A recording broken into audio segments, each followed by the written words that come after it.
안녕하십니까. 신지식인 정인태입니다. 저는 국립한국복지대학교 특임교수를 역임했습니다.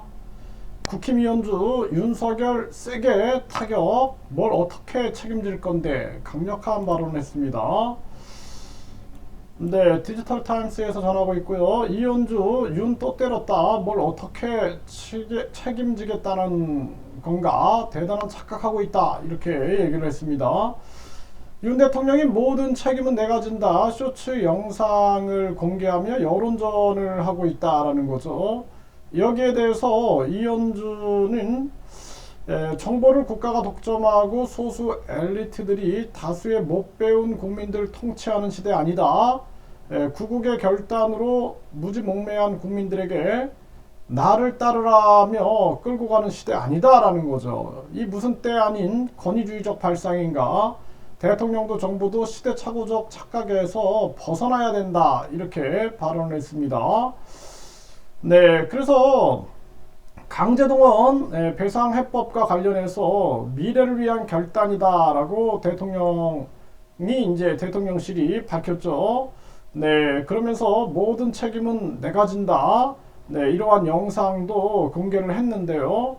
그 제3자 변제 방식과 관련 대통령의 결단과 책임을 강조하며 강제징용에 대한 부정적 여론을 돌파하려는 것으로 해석이 되는데, 여기에 대해서 이제 이현주 전 국회의원인 뭘 어떻게 책임지겠다라는 거냐, 여론을 살피는 게 아니라 여론전으로 국민을 이기려고 뭔가 대단한 착각을 하고 있는 것 같은데, 지금은 왕정 시대가 아니고 권위주의 시대도 아니다라는 것입니다.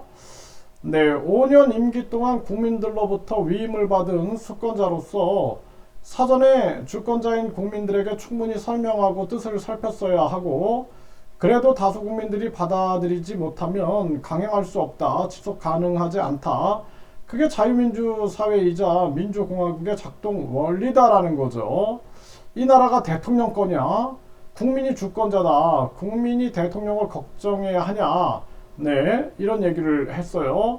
특히 최근 새 엄청난 정보의 대중화, 고학력화, 글로벌화가 돼서 국민들이 더 많이 배우고 더 똑똑하고 더 전문성이 높다. 과거처럼 정보를 국가가 독점하고 소수 엘리트들이 다수의 못 배운 국민들을 통치하고 이끄는 시대가 아니다라는 거예요. 구국의 결단으로 무지몽매한 국민들에게 나를 따르라며 끌고 가는 시대가 아니란 말이다라는 거죠. 네, 자칫 섣부르고 경솔한 결단으로 훨씬 똑똑한 국민들에게 내 맘대로 할 거야, 내가 오라 라며 사고치는 상황이 된다. 이 무슨 때 아닌 권위주의적 발상인가? 대통령도 정부도 시대착오적 착각에서 벗어나야 한다. 이렇게 발언을 했습니다. 서구 국가들한테 지지받고 있으니 우리 국민들이 좋아할 것 같은가? 서구 국가들한테 이용당한다라는 걸 깨달아야 되는 거예요. 이 급격한 금리 인상 문제도 그렇고 참 심각한 문제입니다. 네, 서로 다른 이해관계도 간파하지 못하고 그저 선진국이 지지하니 좋아하던 시대는 지났다. 결과적으로 그들이 일본의 주장을 지지하고 우리가 양보한 걸 잘했다고 박수치고 있는 셈인데, 그럼 우리 입장을 설득 못하고 서구 국가들이 저리 칭찬하는 건 정부가 제대로 일을 못한 거고 국민들에게 100배 사죄할 일이다. 그런데도 앞뒤 분간도 못하고 잘했다고 사방에 홍보를 하다니, 이쯤 되면 덜 떨어져도 보통 덜 떨어진 게 아니다. 네, 아주 맹비난을 한 거죠. 우리 국민들 다수는 한일 간 미래지향적 관계하면 경제에 대해서는 몰라도 안보에 대해서까지 동맹 수준의 관계를 흔쾌히 동의하진 않는다. 동맹 관계는 상호 국민적 신뢰의 바탕 없이는 곤란하며, 그런 중차대한 문제를 대통령이 국민 의사를 무시하고 멋대로 결정한다면 그건 헌법상 위임의 범위를 넘어서는 것이다 라는 거죠. 이렇게 다수 국민들의 생각과 정서를 공감하지 못하고 서구 국가들의 칭찬이나 본심과 서로 다른 이해관계를 분별하지 못하는 정부를 어찌 국민들이 믿고 운명을 맡긴단 말인가. 통탄할 지경이다. 이렇게 얘기를 했어요. 지난 정권 때 중국, 북한한테 치우쳤다는 국민들 걱정에 정권 교체의 원인이 됐는데 겨우 이건지 참으로 실망스럽다. 이젠 미국, 일본한테 치우쳐서 국가가 예속되는 수준까지 가고 있다. 더 잘 뽑으라, 더 잘하라고 뽑아놨더니 원칙도 전략도 없고 국민들 자존심, 국익과 경제 실리 전부 다 내주고 있다. 네.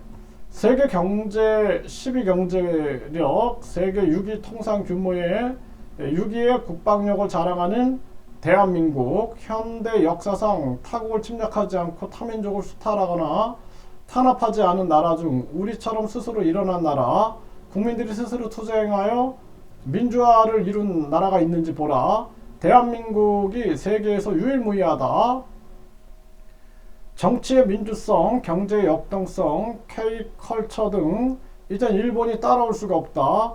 그러니 우리의 양적 질적 위상에 맞는 선진 외교, 전략적 외교, 국익 중심의 실리 외교가 필요하다. 한미동맹 또한 전략적이고 상호 존중의 틀 속에서 발전해야지 굴종적 4대 관계로 가서는 지속 가능성이 없다. 차별받고 고생하며 여기까지 온 국민들에게 그에 걸맞는 존중을 해야 한다. 우리 정부부터 해야 다른 나라도 할 것 아닌가, 이렇게 얘기를 했습니다. 정말 바른 얘기를 한 겁니다. 이제 우리나라 같은 경우에는 중요한 게 지금 현재 상황에서는 미중한테 끌려가다가는 죽는다라는 거예요. 그렇기 때문에 차라리 지금은 대한민국 윤석열을 교체해버리고 새로운 대통령이 나와가지고 중립을 선언해야 돼요. 중립. 새로운 대통령이 나와서 우리는 중립이다. 네, 중립을 선언하고, 그리고 한국 스스로 4차 산업혁명을 우리가 주도하겠다. 그리고 우리 스스로 앞으로 대한민국이 준기축통화국이 돼서 미국처럼 저런 식으로 이 화폐 폭력을 휘두르지 않겠다 하면서 세계를 끌어안고 가야 된다라는 거예요. 그래서 반도체도 미국한테 들어바치고, 또 지금 안보도 일본과 미국한테 의존하는 게 아니라 우리 자체 핵무장을 하겠다 해서 자체 핵무장을 외치고, 그러면서 한국이 미래로 나아가는 길로 가야 된다라는 거예요. 자체 핵무장을 우리도 하겠다. 그리고 우리는 중립을 선언하고 북한하고도 대화해야 돼요. 우리도 핵무장 하겠다. 이것도 우리를 지키기 위함이다 라고 하면서 대화하면서 우리 스스로의 미래를 개척해 나가지 않으면 안 된다라는 것입니다. 이제는 이재명, 윤석열 이 낮은 정치에서 벗어나서 미래에 우리가 주도해 나가는 그러한 주도권적인 정치를 펼쳐야 된다. 이게 지금 대한민국의 가장 큰 과제다. 저는 그렇게 생각을 합니다. 그래서 이재명, 윤석열 두 사람의 쌍태진이 있어야 된다. 제가 계속 강조하고 있는 것입니다.